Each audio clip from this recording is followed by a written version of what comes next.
A lot more complex, a lot deeper than just raising the minimum wage as a solution. But I don't understand the politics of it. It's bad. The issue's a political loser for Republicans. Al Sharpton, Steve Schmidt, and Chris Hayes, thank you all very much for being here. Thank you also for letting me lose my mind with Tim Muell's in front of me. My friend Chris Matthews, thank you. Chris is going to be back in just a moment with a special live edition of Hardball. We're just getting started tonight. Stay with us.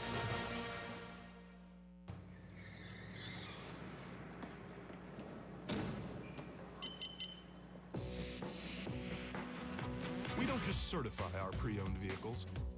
We inspect, analyze, and recondition each one until it's nothing short of a genuine certified pre-owned Mercedes-Benz for the next new owner. Hurry into your authorized Mercedes-Benz dealer for 1.99% financing during our certified pre-owned sales event through February 28th. Welcome back. How was everything? There's nothing like being your own boss. And my customers are really liking your flat rate shipping. FedEx One Rate. Really makes my life easier. Maybe a promotion is in order.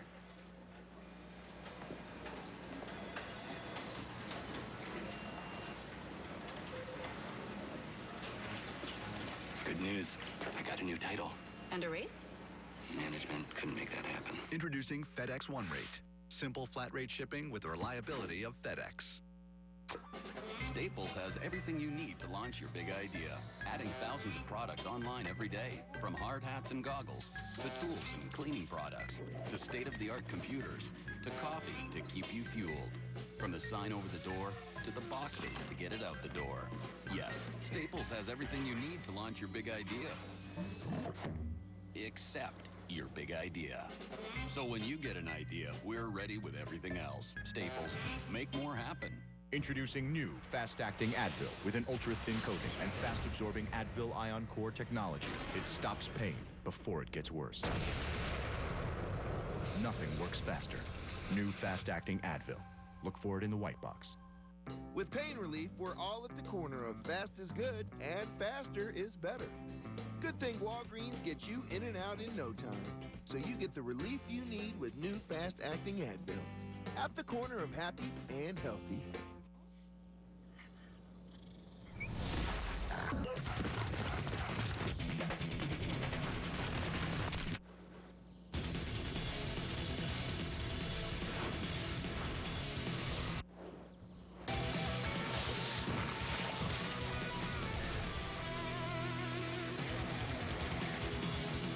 If your dog can dream it, Purina Pro Plan can help him achieve it.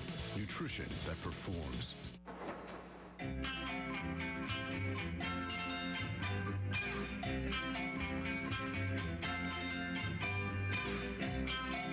In the Nation, we know how you feel about your car. So when coverage really counts, count on Nationwide Insurance. Because what's precious to you is precious to us. Just another way we put members first. Because we don't have shareholders. Join the Nation. Nationwide is on your side. Brilliantly practical scientist Harriet Tuttle's search for a more efficient life concluded with an unorthodox solution. Harriet created 4 more Harriets. Together they were a model of efficiency. However, while identical, they had their own interests and their own retirement plans, each customized with a Raymond James financial advisor, allowing them to enjoy life separately and together. Life well planned. See what a Raymond James advisor can do for you.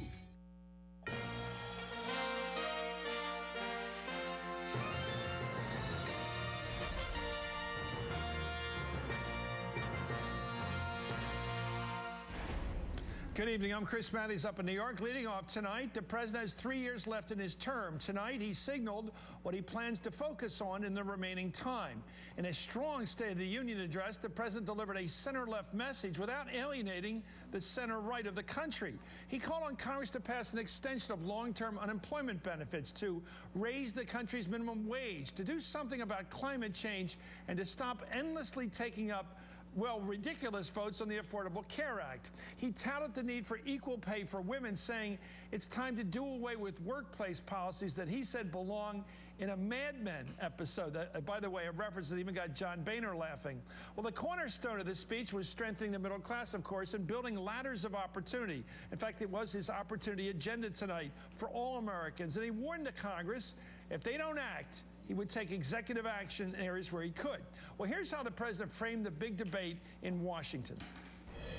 For several years now, this town has been consumed by a rancorous argument over the proper size of the federal government. It's an important debate, one that dates back to our very founding. But when that debate prevents us from carrying out even the most basic functions of our democracy, when our differences shut down government or threaten the full faith and credit of the United States, then we are not doing right by the American people. And here comes the headline. When it comes to war and national security, the president grabbed the flag of nationalism, warning Congress and both parties not to obstruct efforts at diplomacy with Iran. And he said the country must move off what he calls a permanent war footing around the world.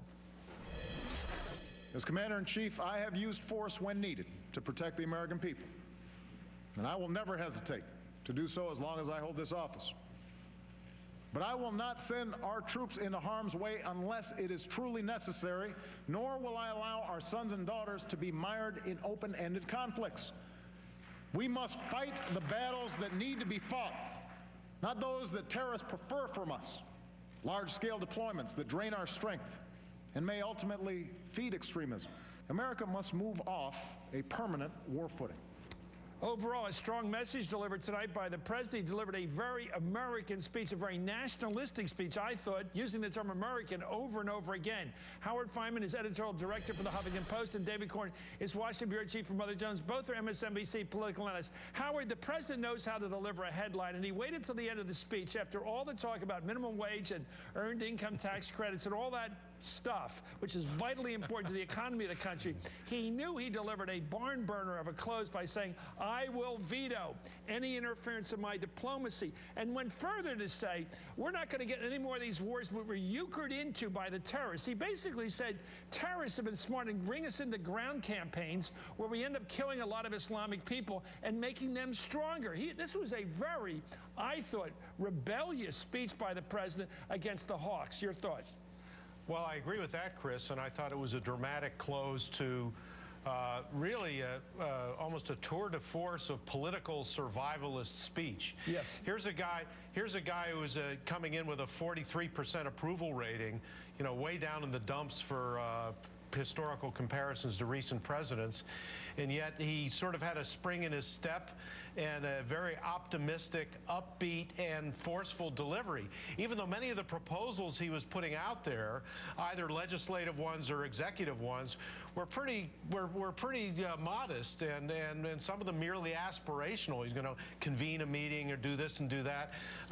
No big things on the debt, no big things on taxes, no big things on entitlements, no big things on grand ideological confrontations. Very practical, but very upbeat, and I thought very, very successful. I thought. Thank you, Howard, because you said today that when you were briefed, I didn't get this kind of briefing you got. The president didn't brief us on the politics. But this briefing you got said that his goal tonight is to kick his numbers up from low 40s up to maybe past 50. And it seemed to me that was what he was doing today. He was working that comfort zone in the center of American politics, talking like a center-right politician with a center-left, I would argue, a center-left agenda. But I thought it had a lot of American sounding, and I don't think it's phony, but it was opportunity, bootstrap stuff. I agree. Point by point, inch by inch, that's how, and they think there's going to be a good economy this year, so they don't want to get in the way of that. And they also think that the Republicans are going to overstep their bounds.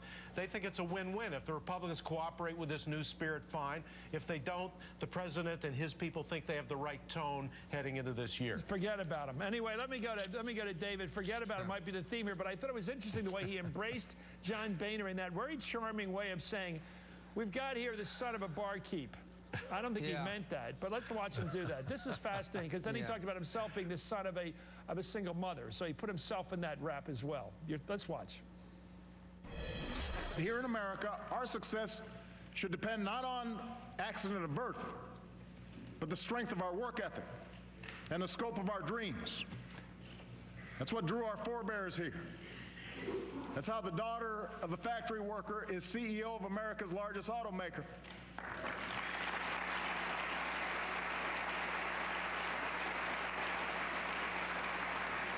How the son of a barkeep is Speaker of the House.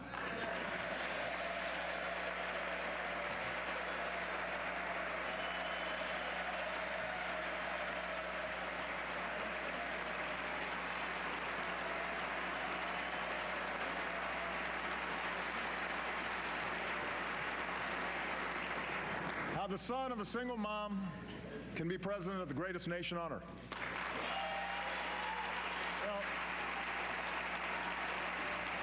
You know, David Corn, I felt and I heard the president go back to the language that grabbed most of us back in 2004 at the Democratic Convention up in Boston, when he talked about only in this country is my story possible. It was an American exceptionalist argument that we can make it, and we want other people to make it too. We want opportunity out there, not safety nets for everybody. Some need them, but this isn't a country of safety nets.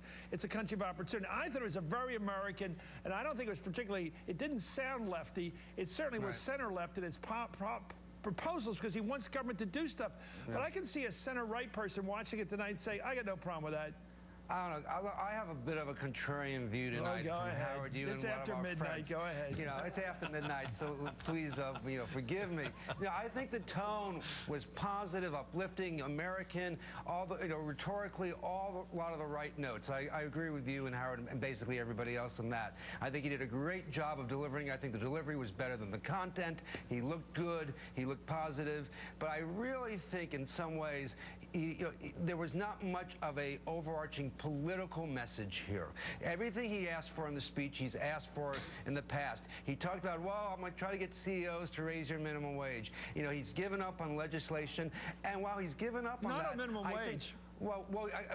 I think actually he has. He's going to do an executive order, but he doesn't think anything's going to pass in the House. And while he's done that, I think he went really easy on the Republicans and John Boehner when he says people don't want a rancorous fight here in Washington. Well, really, we know, we've been talking about this for years now. The reason why there is a fight is because the guy behind him, the son of the barkeep, is kowtowing to the Tea Party. There are reasons why things don't work in Washington. And the president kind of like ducked that important issue. And I think in the end of the day, I don't expect this speech to have Howard, let me ask you bounce, this. You're as smart as I am about this, but let me ask you, how would a poke-in-the-eye speech that said, you guys are no good on abortion rights, you're no good on minimum wage, you're a bunch of bums, how would that help? Because it seems to me the smart politician rallies his people and puts the other side to sleep. And that's what I thought he did tonight. I think he didn't want to rally the right wing, except the crazies out there that accuse him of being a lawless guy. I think most moderate Republicans or middle-of-the-road Republicans watched tonight and said, I can live with most of that. Your thoughts again? Well, I think they can live with the tone, but the thing is, I think people still look at Washington and they look at the president and they see him mired here, and I think it looks like, I'm not saying he is, but I think a lot of people look like he's a weak leader because he can't tame Washington and he can't get much done. And I think people they like the rhetoric, they like him. Again and again, the polls, he does very well on personal qualities, but there's questions about his leadership, and I think he's being dragged down by Republican obstructionism, and Republicans are fine with that. It's all true. They do well when Washington Let me go is back seen to by Howard. He's more like me, who studies pure politics and doesn't have a deep ideological commitment. Oh, come on, Chris. No, I'm serious, because I think the president tried to charm the middle because he damn well needs to get back to 50% before he even does anything like what you're talking about. Jefferson said the first order of a politician is to get elected. He's got to get his Senate reelected this November, or he's out. He's gone. And I think that's what his danger is, Howard. Chris, what impressed me in talking to the White House people today is their focus on that job approval number, which is around 42 or 43%. He's not going to be taken seriously, the president is, by his own party, let alone the other party, let alone the CEOs he wants to charm, as David said, or the people in the nonprofit sector, the college presidents.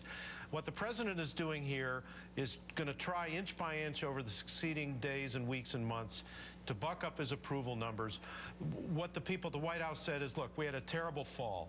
We had the NSA, we had the confrontations with the Hill, we had the terrible rollout of Obamacare, but this is going to be a good year. The economy is going to be better, they think, and if the president can execute on some of these small matters, then he's got a future. Now, in both unemployment insurance and the minimum wage, these are not radical lefty proposals. I mean, I disagree with you, Chris, a little bit on that. He wasn't really going left. Those have been part of the... I said center left to make it clear what I said. Center left. Those have been part of the American grain and sort of the bipartisan consensus for 50 years. What he's trying to do by